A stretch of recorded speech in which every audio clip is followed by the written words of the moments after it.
Evening, good evening, good evening, good evening, everybody. How y'all doing? One love, peace, and blessings. This is another experience of the African Speaks. I am your host, Ajay the African. Yes, and this is our journey as we've been talking about it. The power of the divine self. This is that series, and man, it's been an incredible series.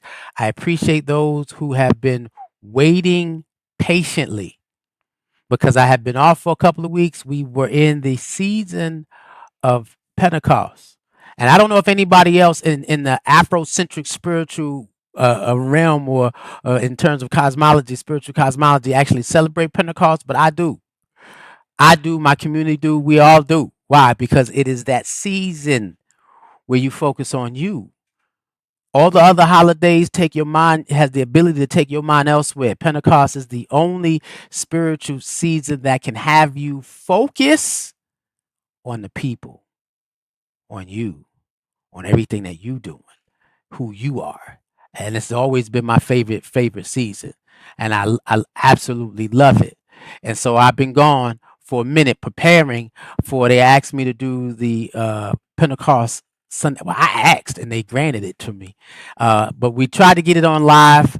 Uh, the stream didn't come out as good as we wanted to, but I swear I was preparing for that experience. So I always go deep diving in. I do a lot of research, studying, and spiritual releasing and surrendering, and just so I can get to that point. But now we back. We back on this journey of knowing thyself. We know that the power of the divine self is focused on you knowing you at your purest form, and there is a process to it and there's a journey. It's a whole lifetime experience for some. Lifetime experience for some. And some of us we may or may not get there. But the issue is, did you attempt the journey? And so we started this out, chapter 22, where we talked about, the pathway to the internal you, going deep inside yourself. This is that recap. I'm helping you catch up. So if you haven't seen this one, of course, that's up. You got to go back, YouTube, look at the African Speaks because it's up there. But we went in deep inside ourselves, quieting the world around us to get to that point in our minds where we can see who we are internally. What? Yeah, there's versions of us that are locked inside ourselves, different versions, different levels. So we went from there, and once we got that, we came out of that experience. That chapter 23 was about my eye can now see. So we went so far into our consciousness and some of our pre-consciousness. Some of us went to that sub, yes, yeah, a little bit, but we went to that pre-consciousness, and we sat in that experience of walking in that pre-consciousness and sitting down and activating in that space, speaking to that higher you. Where when we came out, you said you should now be able to see. Your third eye is now open. You walking into that experience where you going behind that locked door. Behind the locked door where you're walking into that space where you're meeting your higher self. One love, how you doing, Queen? When you're walking into your higher self and your third eye is opening. So there was a celebration there. Because in that particular experience, when we came out of the pathway to the internal you and we celebrated, we sat down and said, wait a minute, what you did in terms of going deeper inside yourself activated the right side of your brain. Mm. And we talked about briefly talked about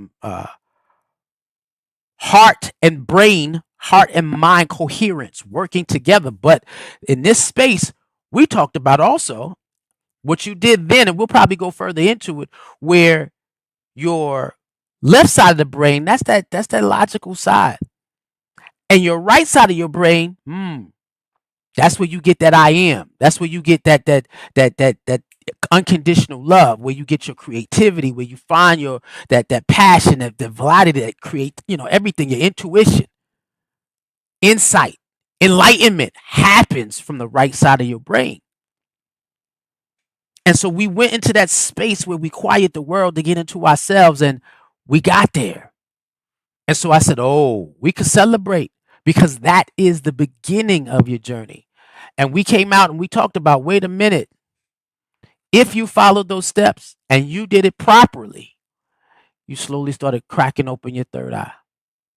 It's a crack open. It ain't a wide opening, but it's an opening. And that is the tool. That is the tool. And we'll go deeper into the tool later, not in this one, right? But that is the tool that you're going to get to access all of your guidance, your creativity, your wisdom, inner healing. When people say they woke, it ain't about looking at the world the way the world actually functions. It's also being able to see the spiritual meanings of the undertone of all things. Mm. That's where you access you see it, the divine force, inner wisdom, clarity, enlightenment, tuition. We activated it, taking that journey. And so now that it's activated, now that it is functioning, now that it's moving, and we have this is the next one. And I'm having individuals who are sharing their journey with me. So this is and some individuals who are watching, this is their first time going through these processes. And I have individuals who have gone through these processes in their own homes time after time after time, but do not come out better. And so I'm trying to, it's hard when that happens because I'm trying to get them to see what they're doing wrong. And it's hard when they set up with them walls. And so now we got to go into that space where we're talking about something different. We're going to talk about mindful consumption today. You're like, mindful consumption, your intake, what you, of course, consume, that appetite that you have to eat. Why? Because when you went inside yourself and you went behind that door, there was an inner you. We took you into your consciousness to get behind the door that holds or keeps the inner you from you.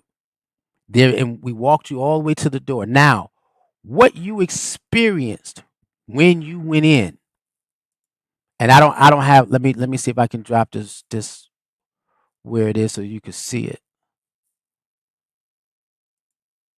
There we go. We had you go into a meditative state. In that meditative state, we walked you to this door. We described the door verbally, and you went into that door, and inside that room was your higher self. And in that room, I don't know what questions you asked, wanted to know. I don't know who you saw. I remember my experience when I went in. I saw the person I am today. So I went in, I didn't go in, I was always conscious, but I didn't start going deep inside myself till about 15 years ago. 15 years ago, I had to see me. And I stepped back and I went to the mirror and stared in the mirror. And I said, okay, I see myself. If that's where you're going to lead me, then I'm going to be open. And at that moment where I said I'm surrendering to what I was able to see within me, people were saying, brother, you came out of nowhere. People in my community, because I've been in the community for years. One sister said, I've always seen you, but I never heard you, but I see you and I hear you now. Because I made a clear decision at that moment. Clear decision at that moment to make sure that I maintain and sustain that bilateral communication with the divine self within. Say that again. The bilateral communication with the divine self within. Meaning that I'm always, whether I meditate or not, I'm always in connection to the greater him that is me. To the greater me that is me. And then I go beyond him sometimes. Ooh. And then there's levels to this thing. There's levels to this thing. Again, let me do this so that we can always, if you pop it in, and if you pop it in at the right time and you want to know what we talking about today, let me see if I can get that ready for you. There we go. There we go. There we go. Mindful consumption. Mindful consumption. So, and in order to actually police, so you want to stay in tune with your higher sense of self, because some people slip in and slip out, slip in and slip out, slip in and slip out.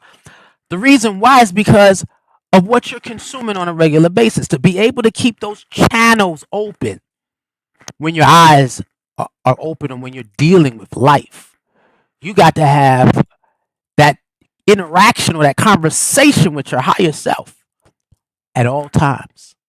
Where,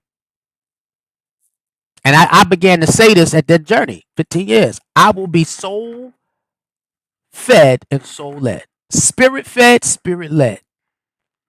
I couldn't find that, so I didn't have enough time to create it. But spirit fed and spirit led, meaning I'm going to feed spirit, not just my physical. My physical will be satisfied by what I feed the spirit. Mm. Spirit or soul, spirit led, soul fed. That's not a bad logo. Spirit led, soul fed. Spirit led, spirit fed. Either way you want to put it, it's what I'm consuming. And so, in this space, vibrating down, we realize that everything is vibration. Everything has a vibration. Everything has a vibration. And that vibration is either going to get you to your higher self or maintain your lower self. And I have a lot of individuals who believe they function from their higher selves, but they really don't. Why? Because I can see what's in your frequency. And it's easy to tell by what you post, by what you talk about, by what's around you, by what you allow to defeat you. Woo. Let's talk about that. You can tell if you have enough strength inside you by what you allow to defeat you. If the same things actually defeat you before you went inside yourself and they still defeat you, do you actually have a bilateral communication with the higher self that you got a chance to meet a couple of 2 chapters ago when we walked through that process? Do you understand that that process activates your third eye so that way you have your right brain active? And so should be more spiritual things that are gravitating toward how you vibrate, not how you think, how you vibrate. And that vibration is a manifestation of heart and mind coherence. And we're going to get into that in the chapters to come. But do you police this now time? In mindful consumption, you have to begin to police everything around you, everything that feeds in you. Back in the day, when I was first becoming aware, my family has Muslim, half Christian, and we got some individuals who are 100% solely African spiritualists, right? I sit in the middle, but I came across this book as a young brother, How to Eat to Live. And Elijah Muhammad, the Nation of Islam, put it together to say that you cannot continue the same once you realize who you are in the Creator. You can't eat the same way you used to. The diet of a slave has to die with the mindset of a slave. When you began to seek your higher self, what you consume, not only food, it's not only food. And we can go into, and it may be a chapter with, vegan, and yeah, I don't know if that's necessary, but we'll see what they say if they want me to talk about herbs. What herbs you can drink and how it affects your body and how food vibrates. If God, they said, if God makes it, take it. If God don't make it, don't take it. God don't, no. If it grows, eat it. You feel me? And so it's more than what you eat though. It's more than that. Because that's important. That should be the first thing. How do you give living? You are a living being. And it is not good for a living being to eat dead things. So after a while, and it took me years. At one point, it was my health told me I need to be a vegan. I went straight vegan, and then I added when the workout started, I couldn't eat enough protein in that vegan diet, so I add back chicken, fish, and turkey. Then I cut it down. It was only fish, and then I cut it down. I'm straight vegan. But you got to eat what to be able to produce the best out of the body in which you reside. When you went inside yourself to meet yourself, you realized that you were more than just your body. You were more thought, more consciousness than physical. More consciousness dwells within you than what happens outside of you. What? And if you don't realize that yet, we getting there. So you got to watch everything that affects that eye. How you think is key. Everything that affects it. So that's not only your food, because it's telling you whether or not your body and your organs are functioning at its healthy state, but also what you listen to, what music. Music begins to change. And I knew it was funny. I knew things were shifting when I was listening to more jazz with no lyrics. Now that doesn't, jazz is jazz. Jazz is instrumentation. Jazz is a vibration. And even classical music, they say it's always great to let your child, when a woman is pregnant, let a child put the classical music to the baby. Because it stimulates the development of their neurons. The synapses, the sparks, what it triggers. High intelligence. What is your playlist? So as you seek to be a child again, it said, in order to enter the kingdom of God, you have to be a child. You have to be born again. So spark them neurons. Because in our state, pieces of us have died and we don't even know it. Harriet Tubman said, I would have freed more if they knew that they were slaves. What are you listening to? How does it feed into your understanding? I had another brother call me this week after the Pentecost Sunday saying, brother, help me walk deeper inside myself. I said, tune into the African Speaks. But I told him, I said, once you tap into you, turn on the radio and see what songs, go to station to station, see what songs pop up. The universe will begin to shape things your way to give you signals that you are on the right track. See what people come up and say to you. See what words you see if you're traveling around in terms of what you read, what pops up in your feed. Man, when I don't know what happened, but my feed dropped nothing but full pure consciousness. It got rid of the BS. So what are you listening to? What are you feeding your thoughts, your minds? Not only that, and not just regular music, because real talk, there's some hip hop tracks, old school, that I play are like church to me. They gospel to me. You play it and I will start bawling. Momo, you remember the first time you witnessed it? And we were driving and I was doing my first sermon and I was like, yo, I got to play that track. And I don't know why, because it wasn't like my favorite song. And I'm not going to tell you what it is because it's sacred to me. If you're around me, you already know what it is. Yeah. It's a hip hop track that is just straight up dope for me. And it lets me know that God has been with me my whole life. And every time before I get up and do it, I speak, I preach, I teach, I gotta listen to this song, and it puts me in the right framework. The song that I play before this show that I'm pausing on because of copyrights and stuff. I paused because I sat down and said, okay, I listened to it before the show because it puts me in the right framework. This is a God's dream, and it's everything. And so you got to look at yourself. And then I found myself, wait a minute, going to sleep to frequency.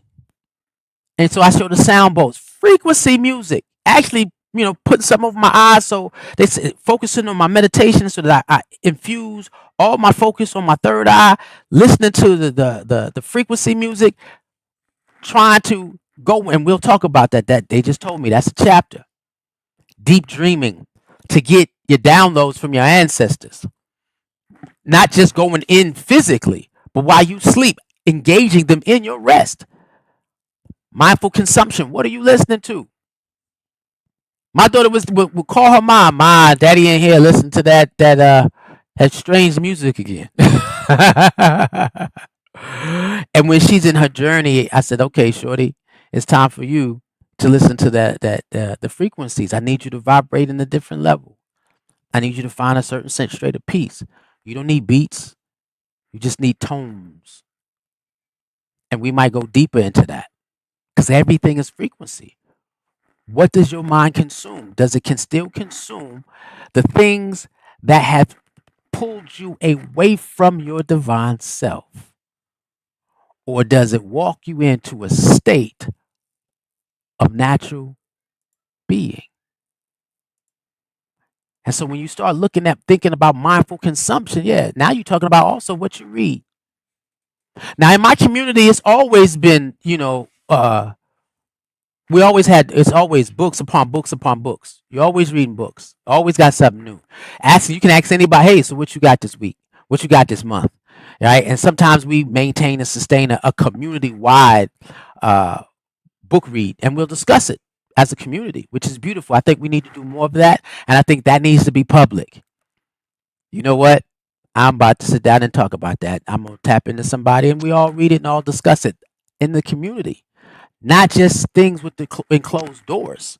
It's time for people to be open and engaging, and so that's important.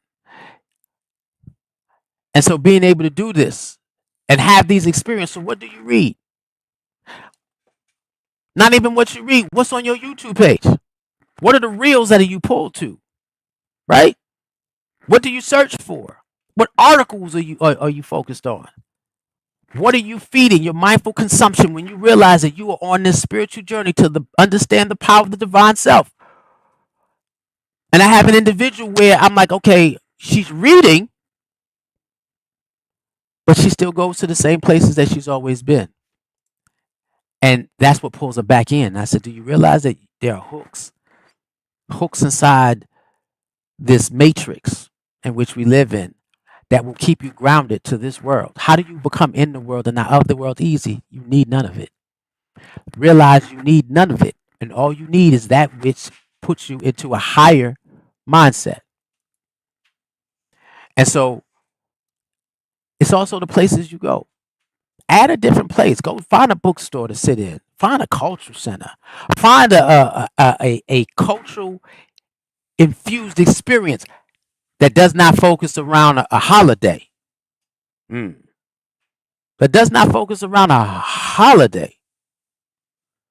Walk into a place and pick up some artifacts, something that can always connect you to your divine self.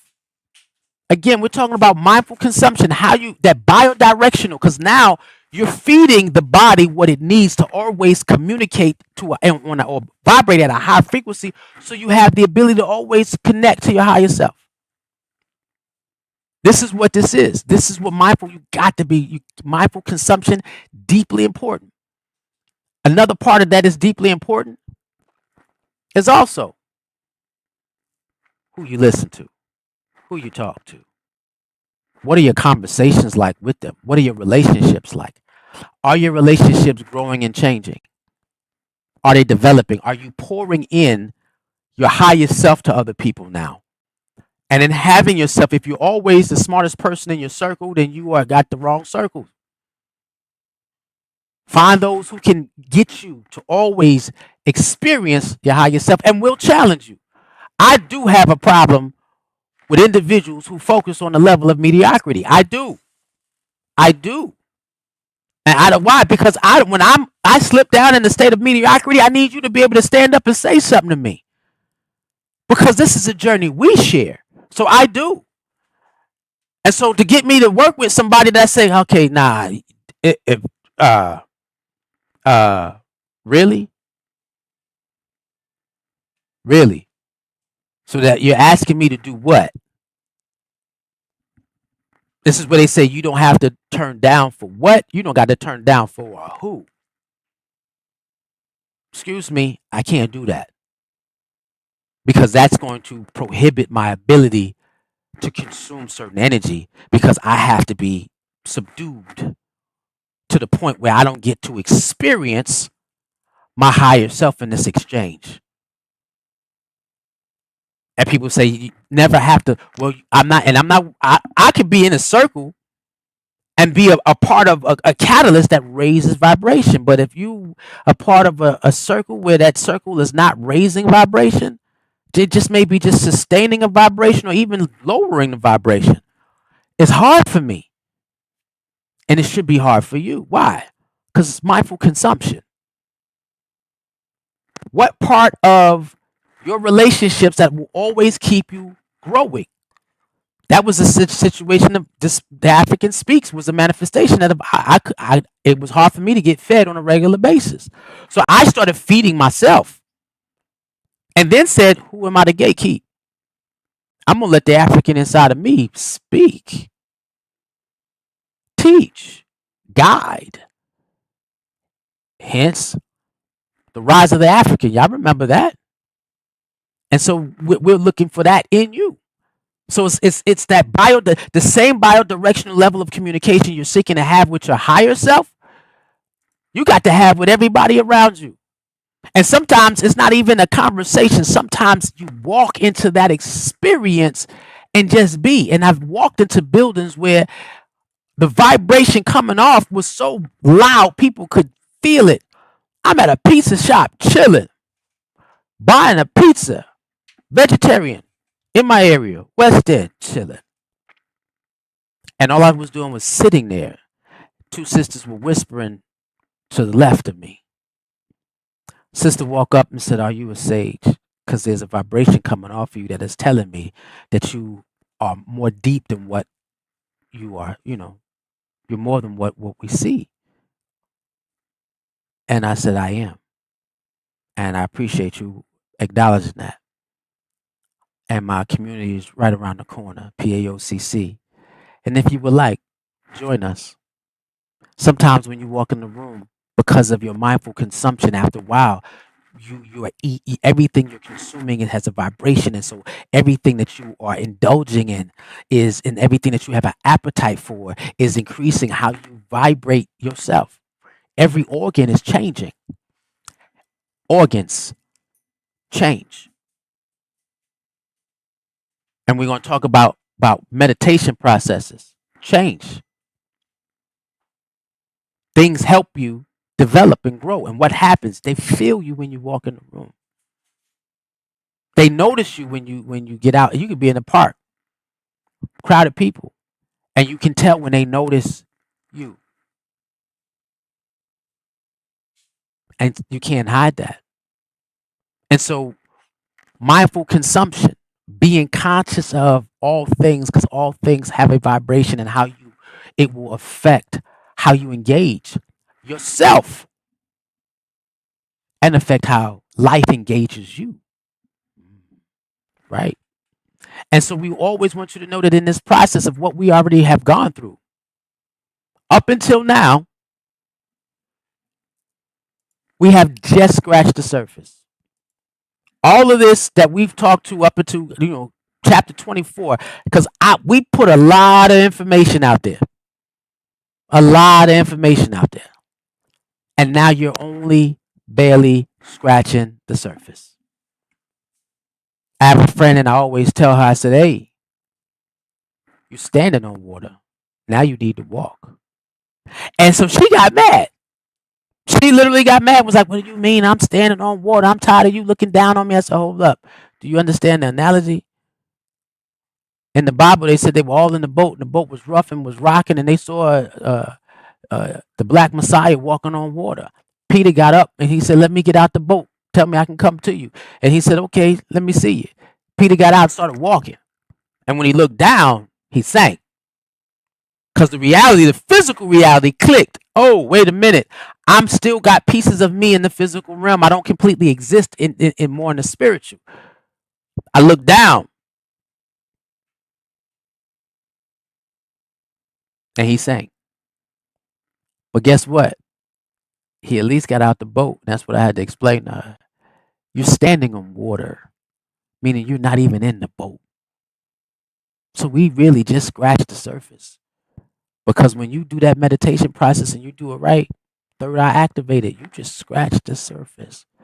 And I should have pulled the moon fragments because it's like the stages of the moon. Where you have a full moon, but then you have little crescent moon, and each time at each stage of the moon, or what you can see, will open up until it's full. You just gotta, you know, you gotta eclipse. Barely open. Why? Because there's so mo- multiple levels of your consciousness.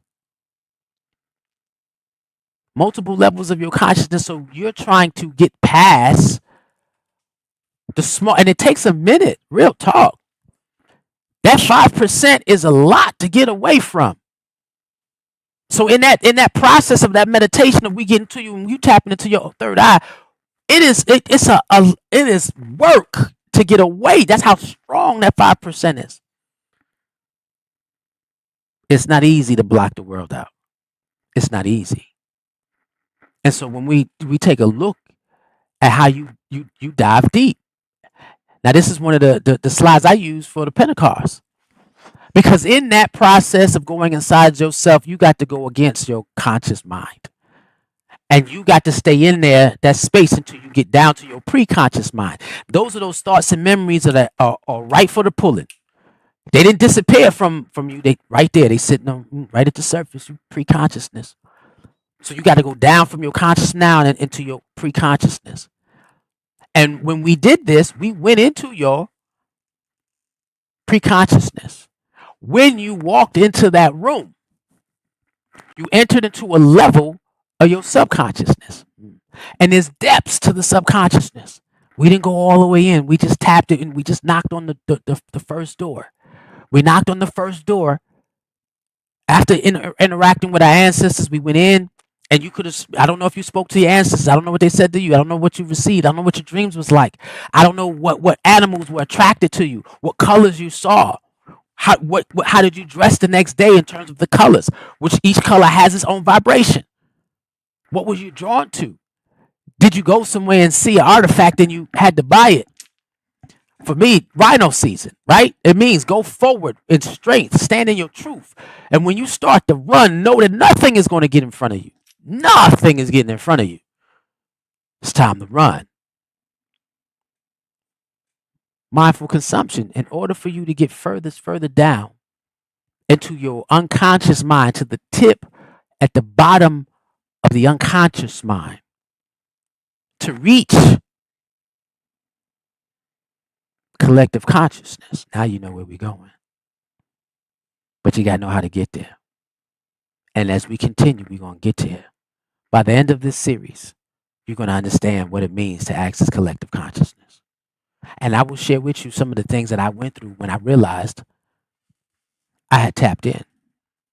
And then I can tell you when I tapped out. Then I can tell you experience that I had this past week where I tapped in again and I was grateful. But I said, I want you to fine tune this collective conscious. I need to see a little bit more. But this whole thing is talking about this whole process. When we talked about surfing the wave, talks about your brainwave functions. Your mindful consumption, what you consume, will either allow you to stay connected in that beta wave. You see all that? When you see this in your mindset, your frequency, if you go and get hooked up, and we talked about that when you look at surfing the wave, and we break this down to you, all that energy in the beta state, that's craziness. Your mind is so agitated and activated by what happens in the world that you cannot focus or even reach your divine self. And it starts at the age of 12. 12, you're in your beta state. Before 12, you're okay. Right? But you're in your beta. So then just to relax a little bit, you get into that alpha. You relax, you chilled, you laid back. You might be in your pre-conscious state, right? Or you slowly in your alpha state, you slowly letting go of your conscious state. Slowly. And then you get into that delta state. Wait a minute. Where it says loss of bodily awareness. That means you deeper, you transition from your conscious mind or your preconscious mind. Now you're in your unconscious mind. And if you were walking across that bridge and didn't see your feet, you're in your unconscious mind. If there was no, when you get into that place of peace, you enter into another unconscious state. And from that place, you see how the brain waves in your delta state. Yeah. hmm In that space, you can begin to program or reprogram. But when you get into that theta, that reduced consciousness where you're consciously unconscious, man, that's when your ancestors are speaking to you in your dreams. What? When you can sit down and be like, wanting something, and somebody says, "Hey, I went by the store and I grabbed this and I thought about you. Thank you. I was just thinking about a good cup of tea this morning." That's that theta state. So when you're working on your mindful consumption, everything is going to affect how your brain functions.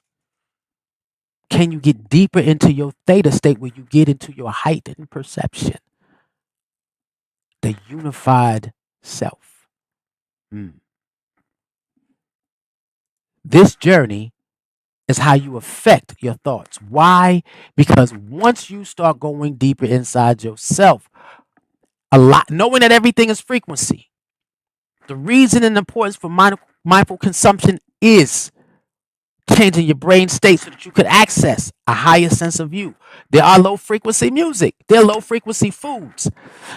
You can put on clothes that vibrate energy that is a low frequency energy, and that's why you're getting so much. People and black women do this a lot.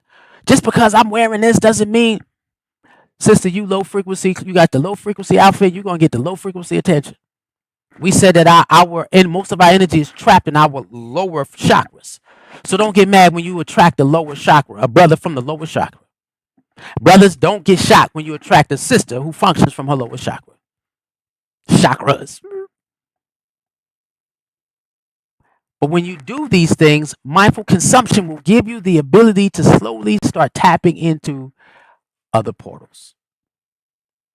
Deeper portals inside your own level.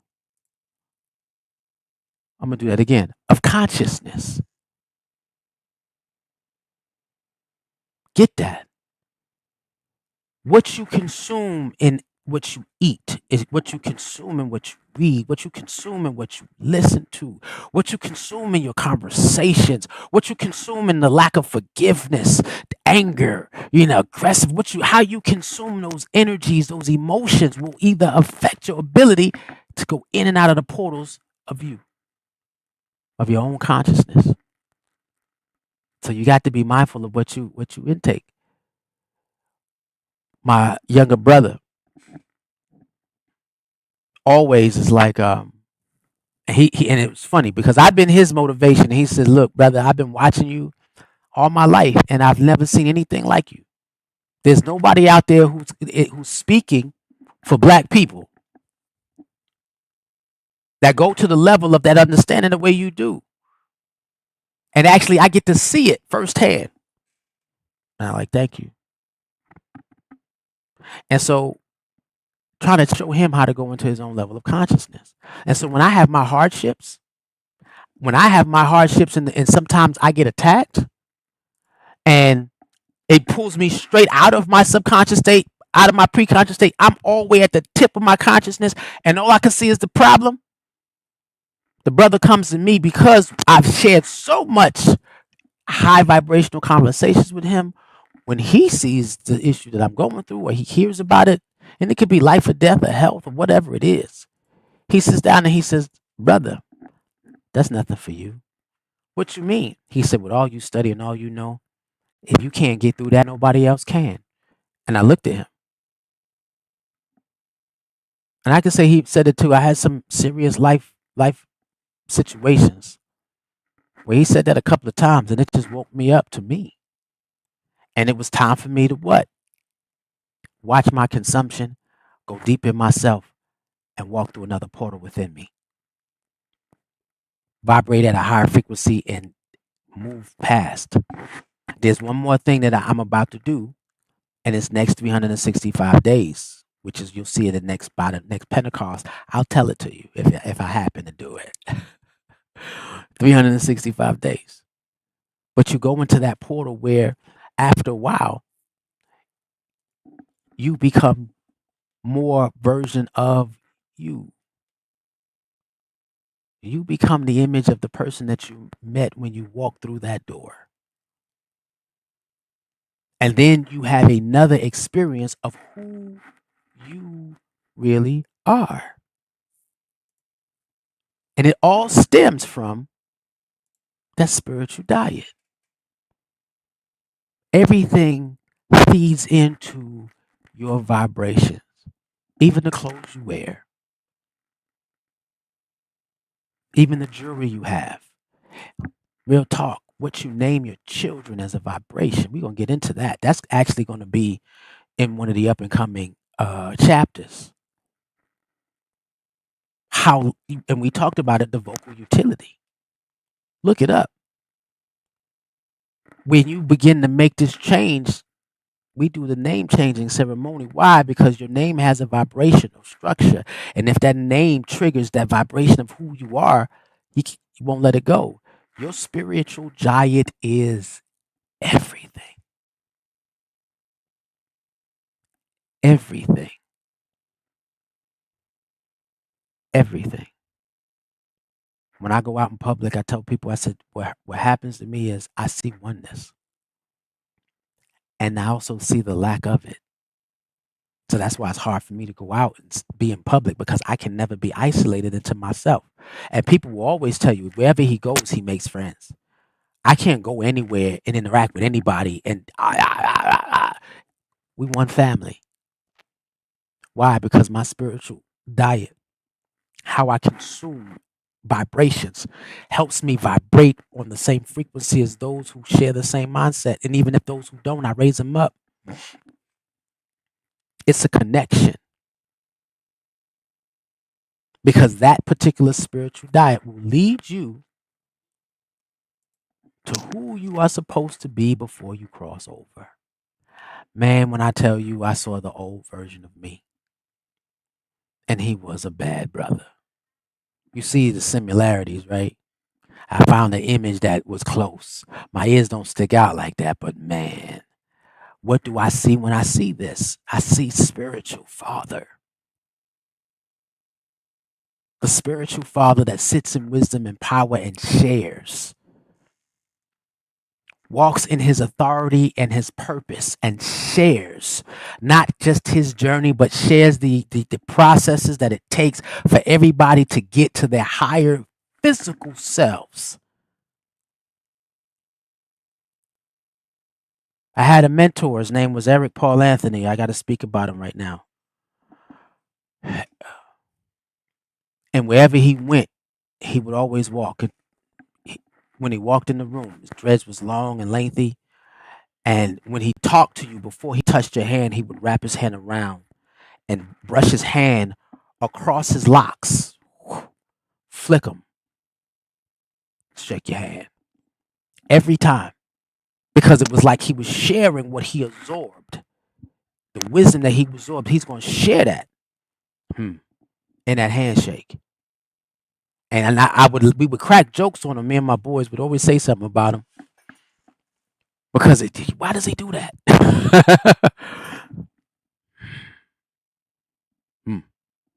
Always. But it dawned on me the power of his locks, the power that he consumed, the power that he felt was in him. And then he absorbed when he did cut his locks off at the end. But he said, because I became the wisdom that they held. So it was okay for me. I feel you. And he always speaked as the Most High as Pops. It was so personal. It was just beautiful. He understood his relationship to the source and always put the source first. It was beautiful who he was. And every now and then, of course, yes, the world would slip him in, but I got to see him in his last days, his highest form.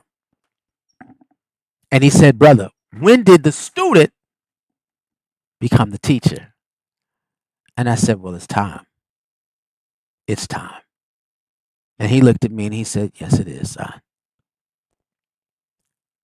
Keep going directly inside yourself and be careful of your mindful consumption. Be careful of what you allow inside because you can become your greatest self absolutely in an instant. You got to take that long. God can do miracles in a day. The Most High can say, boom. But then you also got to be real with yourself. You got to know the habits that you have that keep you from that. I'll say, there's a brother, and he always talks about the spirit functioning from the spirit, functioning from the spirit, nothing else. If you can do that, the God within you comes out faster, faster. Name is Pastor Ken Mannery. His church is the Spirit of Faith. And when I tell you, sitting in front of him to understand spiritual warfare, best teacher I've had dealing with spiritual warfare. Right? Ain't that something, y'all? Not even in the community, but because I'm vibrating in different frequencies, I happen to be led down that path to where the teaching powerful. And then understanding that this is where you are, you're doing this so that you could experience your higher self. And there is nothing in the Bible that he sits down and teaches that does not guide you directly to the power within you. Everything is there. The power within you. I need to sit down if I can make it to one of his classes again. In this space, when I began to go in, because now I see, when I started, I saw me, the person that I am sitting in this chair today. Recently, I saw where I'm headed and how I'm going to age, how I'm going to walk, how I'm going to speak. And it's ironic that I found this image because I was like, ooh, that's him that I got to get to. And I can't get there if I'm consuming the wrong things. So there's surrendering to yourself, to the divine energy within you. When I first started, it was all images. It was all images that were calling me to create graphics and experiences where I am going to be the African. You see the lion? I think I did that 15 years ago. Where I said, I found me standing on sacred ground, experiencing my most powerful self. And so all the graphics that I would do would be focused around my affirmentals came beyond what I'm consuming, what I'm going to feed myself. If I couldn't find it, I'm going to cook it, create it, make it, indulge in it. And I am that old lion. And I'm going to be the king wherever I walk, the same way you are. But you got that. And the way I walk is within inside myself. Do the same thing, but you got to be mindful of what you consume. All food isn't good for you. It's all edible, but it's not all good for you. So be careful of your spiritual diet. Focus on what your intake is and see if you can actually reach a little more of your divine self. And if you could do that, if you can get to that point where you know what, your mindful consumption is being regulated, you have a diet on everything. And that doesn't mean you can't have a cheat day, but then you got to know when to cheat, when not to cheat. Because if you sit down working on something and you standing and focusing, thinking and moving in the spirit, one vibration, one small and wrong vibrational state can throw you completely off. And sometimes it's hard. Sometimes it's absolutely hard not to have something offset you, not to be triggered. And sometimes you go through those phases where the universe needs you to be triggered all the time so that you have enough practice to break it. But take your time. Start eating slow. Then go at it. And find the divine you in you. And you know from that point on, you are literally accessing the power of the divine self. We moving closer and closer, y'all. There are more levels I got to get y'all to, because this is, again, we're just still scratching the surface. And I'm going to give you more things and more tools to use to crack this code that is you. Let's continue next week. One love.